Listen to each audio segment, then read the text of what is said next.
Hi guys, my name is Sylvia. I'm a mom entrepreneur who's documenting my startup journey. So if you guys enjoy sharing this journey along with me, consider subscribe and giving a thumbs like button.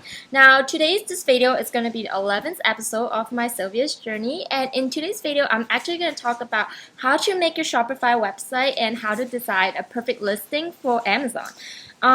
In terms of Shopify, I'm actually not going to go in depth or like step by step how to do it because I feel like there's plenty of a tutorial out there. But then I'm just going to kind of like walk you through like the basic mindset in terms of I think the correct step of setting up your Shopify website. So this right here is my website and you guys can see it. So the first thing you definitely want is to, on the header, decide beforehand how many pages that you need, and don't put unnecessarily page in there because it's just going to slow down your website. Now I'm going to only show the home page because that's where most of the information goes on, and I had a pop-up. Oh, I actually considered removing the pop-up because I felt like it's too annoying. Anyway, if you look at my website over here, the whole website is break down in sections. So for example, when I was doing the planning stage, the first thing is always, have a header that briefly describe your brand, your product, your merchandise, whatever, summarize it. So when people going to visit your page, they know what your page is about. And then right after I have a video, and I only feel like the video is needed if your product is more toward the innovative side, or like if it's hard to explain, or if you have like one of the futures product that you really want to highlight on your website, then you should definitely add a video at the very beginning because it will just kind of very easy for people to grasp.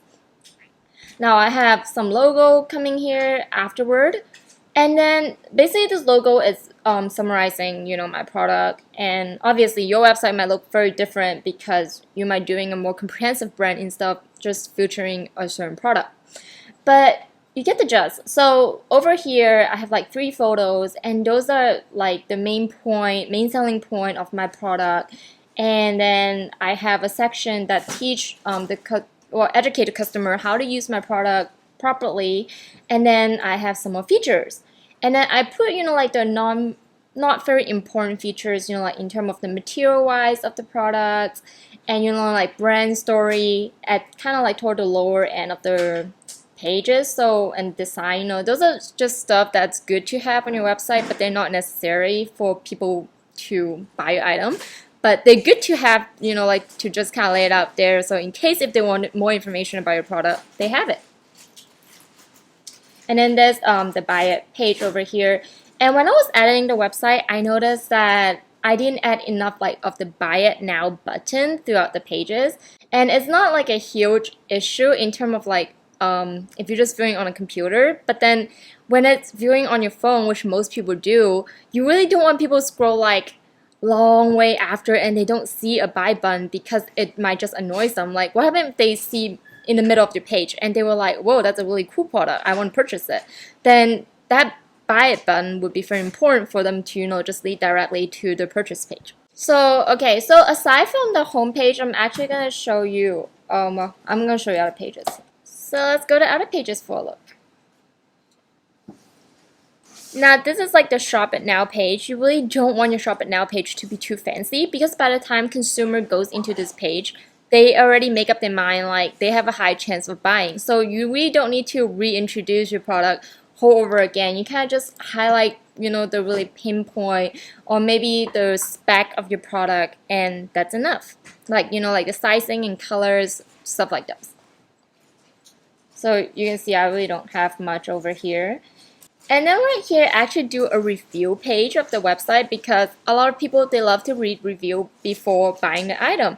And unlike Amazon, you have a lot of leverage and free space to decide, like what you want to put on the review page for the buyer to see. Now, for my review page in particular, because this is my 2nd generation of products, so I actually import all the reviews from Amazon from selling my 1st generation of product into this review page. So I have a lot of generic, real review, but then although I don't think it's super ethical, but I think it is important even if you're just selling a new, product, to have a review page, and you could, like make up different review about potential customer. What would they be saying, your product. And you really want to, like those review coming out from a real customer perspective, not from, like your perspective, because buyer's perspective would be very different than yours. So that's basically it. I have an FAQ page and About Us and blogs. Blogs is more for SEO, but right now I don't really have a lot of time in terms of energy to focus on it. So let's move on to Amazon. So if you're selling cross-platform like me, so beforehand I mainly just sell on Amazon. I actually just recently moved to Shopify because I feel like my product is really innovative and it deserves its own website. Although I think everyone should do cross-platform. So anyhow, when you're selling a new product on Amazon, you have to decide the photos and the brand enhanced content. So if you don't have your brand registered, aka you don't have a trademark to register through Amazon, then you only get the space to showcase 7 photos. And one of them is going to be your main product photo on a white background. So there's really nothing going on there. You have like 6 space, and you want to really leverage those space, making sure you put your best content out there. And if you're like Formula Ready, which in this particular product we're also putting in a video out there, then you only have 5 photos that you could put out on the main listing. Now I'm gonna show you 5 photos. So this is like the main photo that's going to like the product on a white background, nothing fancy. And then I have like and then I have another 5 pictures that's basically have the text overlay. That's kind of key point.